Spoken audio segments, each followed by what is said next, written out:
About 140 persons have died in various boat mishaps between June and October in communities located on the bank of River Niger, flowing through Niger and Kwara states in north-central Nigeria. These figures are quite alarming. TVC News Chinemi Bamiyu went to town to unravel the root cause of this and how the people are going about their daily lives.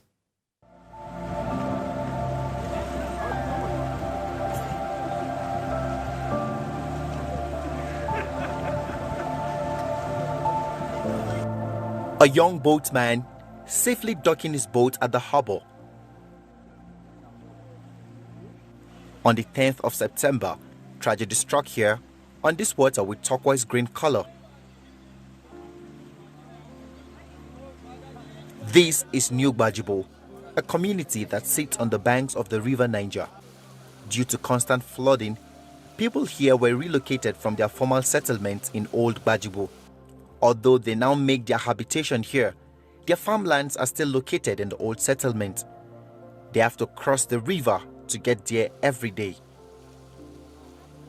On the 10th of September, over 100 people boarded one of these boats heading to their farmlands on the other part of the river. Unfortunately, it ran into a tree stump and it capsized. The canoe took the people around the market down to their farms. Before they should arrive at their farms, the water the canoe now climbed the trees. The tree now caught the canoe, now break. The water now enter inside the canoe. Then the population that the canoe took, they now started jumping into the water. Those that sabi swimming, they now escape. Those that are not sabi swimming, they now died. Those the population of the dead people, they are 30. The stretch of the Kanji Lake is a man-made lake. So as a man-made lake, a lot of destruction, a lot of construction works go in. So in the course of the last 50 years or thereabout, you find out a lot of shrubs, a lot of trees still in the water. So in the course of movement, if you don't even know the water line, you just get in there and there are accidents. We visited the community to see what had happened. This entire area is an island with different settlements. Here in one of the riverine communities, the people are waiting for passengers to fill up the next boat in order for them to cross to the neighboring Kwara state. This passenger is concerned about the number of persons the boat is about to carry. We have challenging of overload.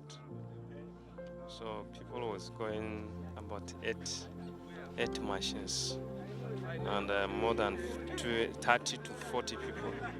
And that is a problem sometimes. So even the canoe, there's no good.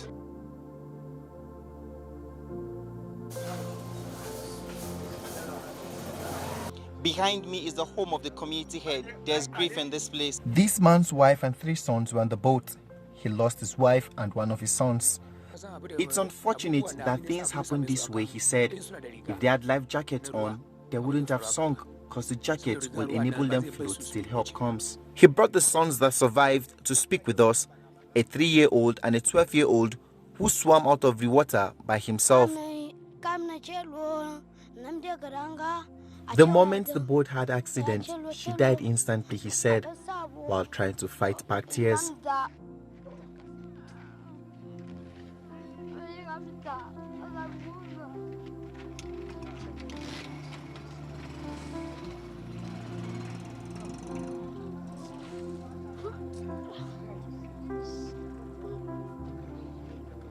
The bodies of those that died were buried by the riverbank.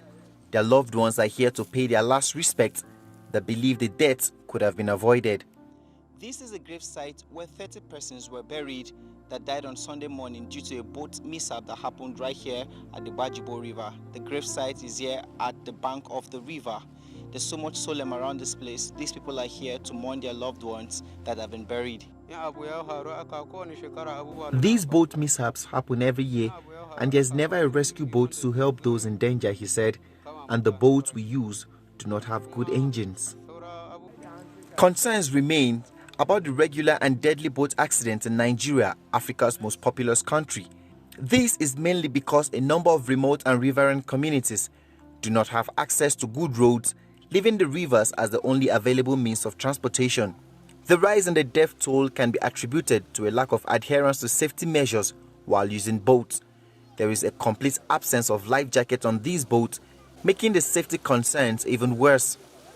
The situation is further compounded as the boat owners do not seem to agree that their boats are overloaded.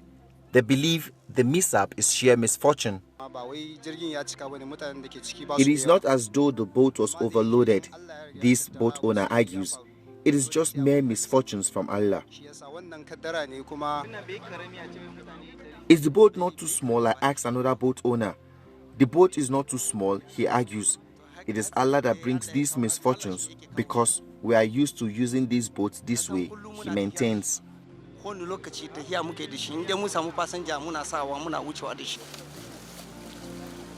The Niger State Ministry of Transportation visited the area and brought some life jackets, hoping that they will be put to use. First and foremost, as you can see, the first measure we've taken now is to teach them the importance of wearing life jackets. And after that, we're trying to make sure we get the boat owners and the boat operators to sensitize them and monitor and make sure to enforce that they operate their boats using the best boat operation practices, and to make sure their boats are in good condition. And the government will also provide surveillance boats and ferries so that they can have emergency operations when things like this happen. One of the contributing factors to risk in sailing across this water is the recklessness of boat owners. They overcrowd these boats. They say one of these boats can take over 100 persons, as frail as this boat looks, without enough plan for emergency just in case of any occurrence. This is a factor that the government needs to check adequately in ensuring safe water transportation in these communities. Chenemi Bami, TVC News, Bajibo.